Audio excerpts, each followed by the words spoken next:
What is this world made of? This question is perplexing, but as it is considered a metaphysical problem, the reaction to it is generally weak. The substance of reality is left to those who think about such things professionally. These are the philosophers, but philosophy seems more often done by empiricists than any other group, especially when it comes to discussing the topic of time and space. The vast majority of people do not consider metaphysical questions.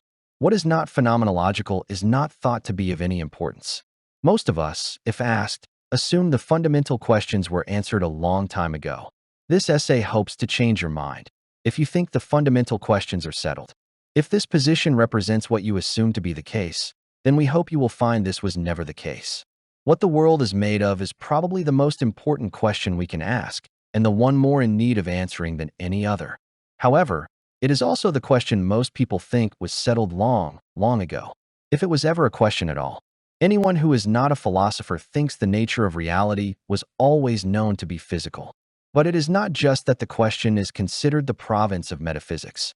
It is that those who have answered it most convincingly have convinced us that it is not a question that can be answered. Scientists argue that the world is composed of matter, and matter is a substance that cannot be perceived. They say that while we can see the effects of matter interacting with matter, so we know it is there is no way to observe it directly. These are the same people who see the immateriality of God as an insurmountable problem. Reality is said to be a substance that has no perceptible qualities, other than its ability to produce the phenomenon we think compose reality. But these things we observe are phenomenon, not the stuff that produces the phenomenon. Reality is always the thing behind the screen. The matter we see is not matter. It is the result of the material of the universe impacting itself and producing the things we think are real. Scientists say they study matter and its behavior, but what they study are secondary effects. We know matter has mass. Mass defines coherency. That is, the more real a thing is, the more mass it has, the more coherent it is. Coherency is truth. When something is coherent, it is real, and we see it as something that has substance, in a truthful and meaning sense, and in the sense of its materiality or visibility. When something lacks coherency, it has no substance or identity. It lacks meaning for us, and it lacks visibility. Mass that has lost its form and density also loses its meaning. That which has no substantial meaning is a lie. The Bible tells us that in the beginning God made heaven and earth. God formed eternity. There is no end. What God created was good. There was no imperfection, therefore there was eternity. There was no entropy or degradation in the creation of God. Things were eternal and therefore perfect. When God created reality, He spoke it into existence. Therefore, it was given meaning. Take away the meaning and one deprives the thing of its reality. Adam was told to name things for a reason. Time is the lack of eternity. There is no time in eternity because there is no entropy. One must have a loss of time to have time. Mass and meaning are lost in time. When God told us we would surely die, it was because we lost eternity. We ended up in time. Time had a beginning and it will end. Mankind has only one purpose, and that is perfection, which is eternalization. A perfect God has only one purpose, and that is the formation of perfection, which is eternalization. That which is not eternal is not of God.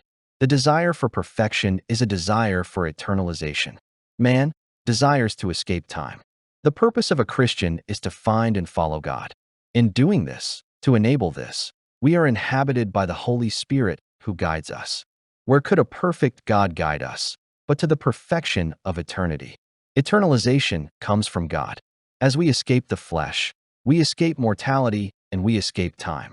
This world we are in lacks mass and truth and coherence. It is not the eternal reality that was created for us and was spoken into existence. The aperiodic world is a world of short time frames, or what God calls death. Death is all that which falls short of eternity. We need to escape our mortality to escape insanity.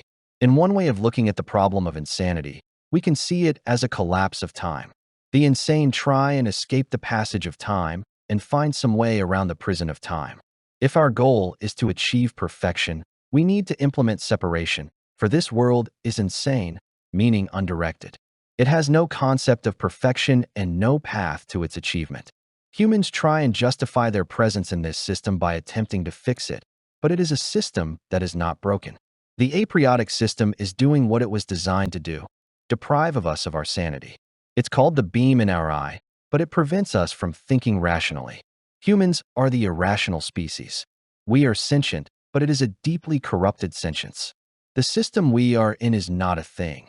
It is a way of living that deprives us of sanity, and by this means makes us temporal. Aperiosis is a sickness unto death. One cannot live without eternity and be sane.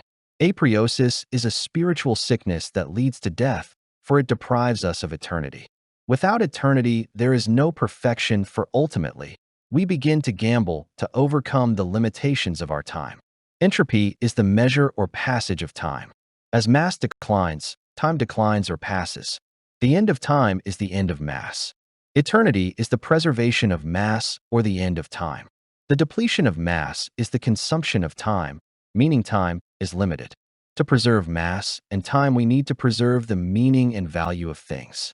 In this sense, our work, which adds value to assets, adds more time to what would otherwise be available. When all we do is consume, we run out of time. This is not just time measured in years. It is the time it takes to do things. As we create more time through work, we make ourselves more productive. This condenses time for us, as we do more with the same amount of computed time. Conversely, the less work we do, the less value we add to assets, the more at risk we become.